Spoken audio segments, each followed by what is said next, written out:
RCF. Ce reportage est présenté par les chambres d'agriculture Auvergne-Rhône-Alpes.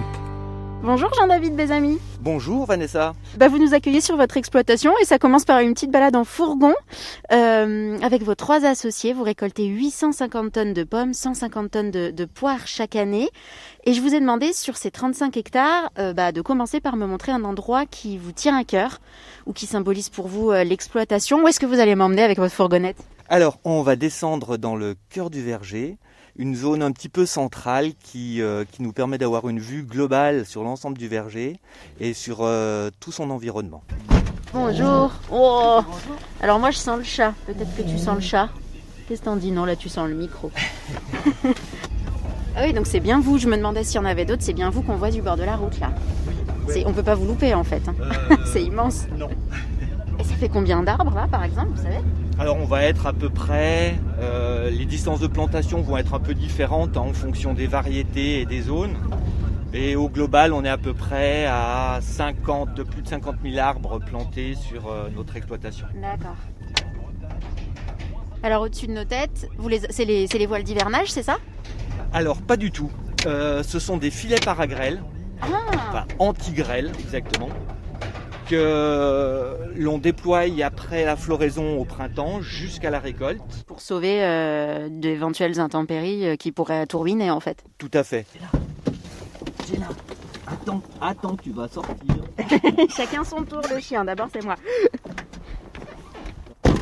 On arrive un petit peu là au cœur du verger.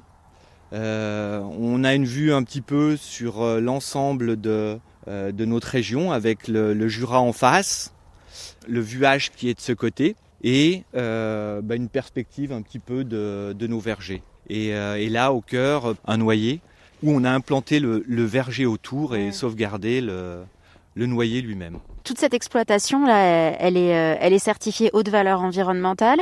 Toute votre exploitation est raisonnée. Il y a même 10% de bio. Vous adhérez aussi à la charte des vergers éco-responsables. C'est quoi le sens de toutes ces démarches pour vous ? Pour moi, c'est une démarche qui est initiée depuis très très longtemps dans nos territoires de Savoie, dans le sens où on profite de tous les auxiliaires, on les protège pour pouvoir lutter plus facilement contre les ravageurs. C'est une culture, c'est le cas de le dire. Et plus on avance, plus ça prend du sens. Ouais.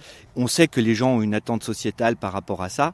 Et la Chambre d'agriculture, d'ailleurs, a la volonté vraiment de faire avancer cette HVE. Quand on dit que ça bouge, est-ce que, à votre avis, vous qui êtes engagé c'est la culture, vous nous l'avez dit, de l'exploitation, ça bouge assez vite, pas assez vite ? C'est vrai qu'à l'époque où on a un effet zapping, où on souhaite que tout soit instantané, en un clic que tout se fasse.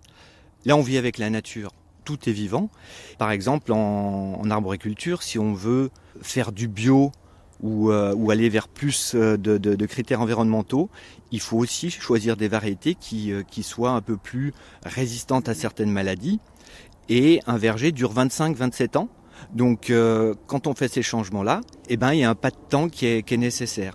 Vous travaillez, vous nous l'avez dit, avec du vivant. On l'a évoqué aussi avec des aléas climatiques. C'est peut-être pas un métier facile tous les jours. Qu'est-ce qui vous plaît ? Bien justement, je crois que c'est le vivant. Le fait d'être auprès de nos arbres, de les voir évoluer tout au long de l'année. Et quand on arrive à la récolte, qu'on croque nos pommes, qu'on les mange entièrement avec la peau, les pépins, etc. Ça donne une satisfaction intérieure qui est assez intéressante.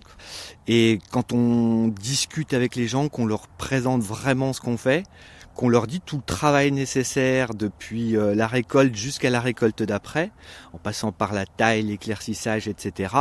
Beaucoup de personnes ne se rendent pas compte du travail que c'est pour obtenir un fruit. Et le retour des clients, quand on partage comme ça fait plaisir aussi. Puisque là, on est au milieu, c'est quoi ? C'est des pommiers, c'est des poiriers ? Vous avez dans ce secteur-là que des pommiers, avec un petit essai qu'on a mis en place il y a 2 ans, mais qui n'est pas fructueux pour le moment, d'implantation de kiwis. On est plutôt, on va dire, un petit peu sur le changement climatique, avec des essais d'adaptation d'espèces, justement par rapport à l'avenir. On en cultive dans la Drôme aujourd'hui, vous vous dites que peut-être bien ça va remonter en Haute-Savoie. On voit que même les Anglais arrivent à faire du vin. Si je vous demande de me faire goûter une pomme en ce moment, ce sera laquelle? Je vous ferai volontiers goûter la Fuji ou la jaune Agorède.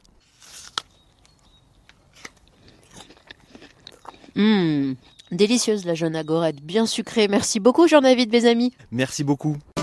Ce reportage vous a été présenté par Grand Village, un service de Groupama Rhône-Alpes Auvergne. Retrouvez des producteurs partout en France sur grandvillage.com.